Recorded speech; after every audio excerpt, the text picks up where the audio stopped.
So I often explain how things happen, why and how, but I often in my videos don't explain the consequences. I tell you how to get strong, how to get smart, how to do this, why this works, why it works that way, but I don't tell you the consequences. So in this video, I'm gonna focus on trying to cover all the different stuff I've been talking about, but the outcome. So let's talk about the analysis, the existential learning from experiences. If you recall, I preach maximization of strongest combination of factors, significances like the counterintuitivity significance, loopholes, which if you don't know, there's exceptions, ambiguities, inadequacies, but I'm not going to go into all of that in this video because that was in my other videos. But in the consequences, you have people doing dumb stuff. So when I say dumb stuff, I don't mean they're like beating up people, cussing people out.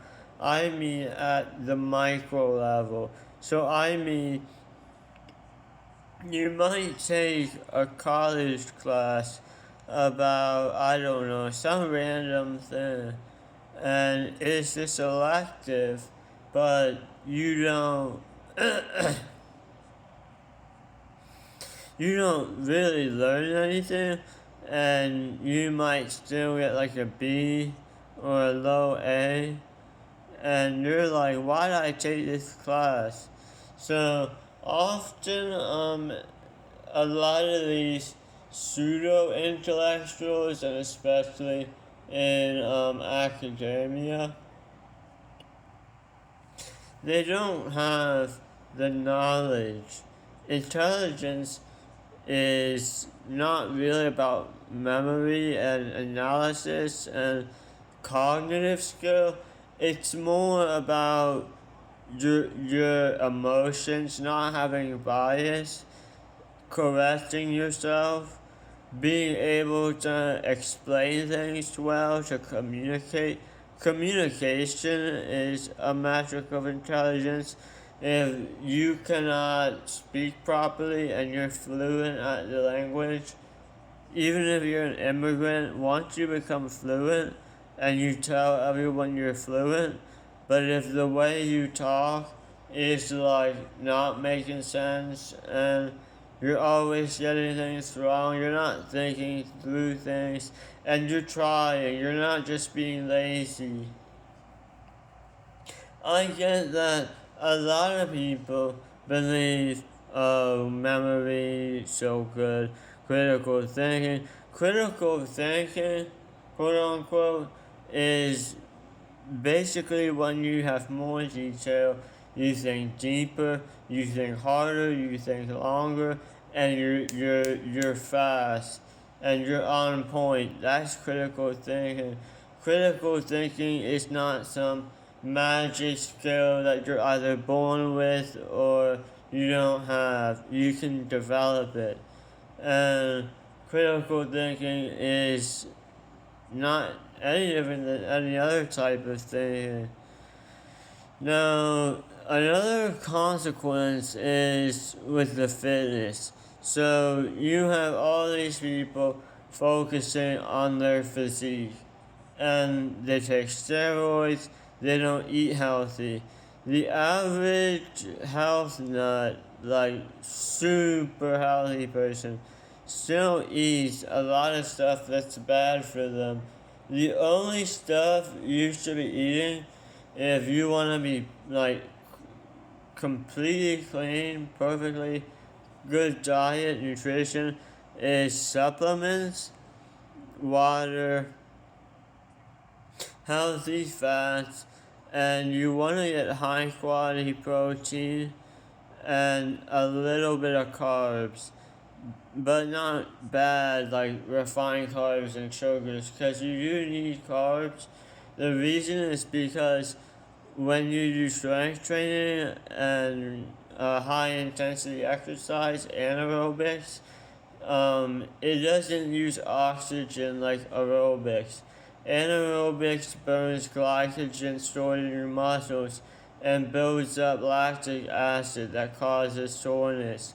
So you need some fuel for your muscles, otherwise they're going to burn through all the glycogen. So you want to replenish the glycogen in your muscles. Your muscles have a bunch of different stuff in them. It's not just muscle fibers, fat, and water. There's other stuff. There's creatine, there's glycogen, there's other stuff. Now, another thing that's a consequence of the fitness stuff is that you have people who don't accept other people's word. So, what I mean by that is, if I walk into the gym, maybe a girl or someone will listen if I have some advice. But if I go in and I know all the answers, I have all the knowledge, as opposed to if I walk into an office building and I'm talking to a software engineer or a business executive, they would listen because they enjoy knowledge. But to a gym goer, they're not gonna waste their time talking to me because I don't look strong. That's the reason why.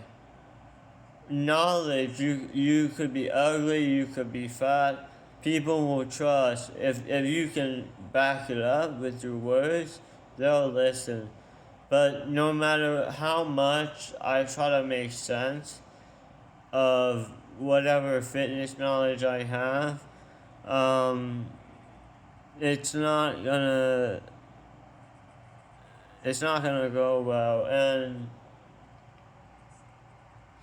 another thing is that I talk about NoFap and how I believe you should desensitize yourself, at least to some extent, because if you're already addicted and you just try to stop cold turkey, it's gonna be hard. So I advise guys to just do it in moderation and desensitize yourself, because many people have done it before. They've gotten bored of pornography or whatever, NSFW, but the thing is that the consequences is that people will go to the extreme to cure their addiction. They'll tell all their friends, they'll tell their family, they'll make these sob story YouTube videos and like cry about it, and they relapse and it just happens again. So that's the thing, most guys relapse, and it's not real abstinence because you have no abstinence. You're just trying so hard not to fap. And I have good abstinence. I mainly fap to help me try to sleep. When I'm sitting in a chair, I can't. Every time I fap, the past I want to say 2 years, has been, or longer, has been me sitting on the floor with my back against something. So,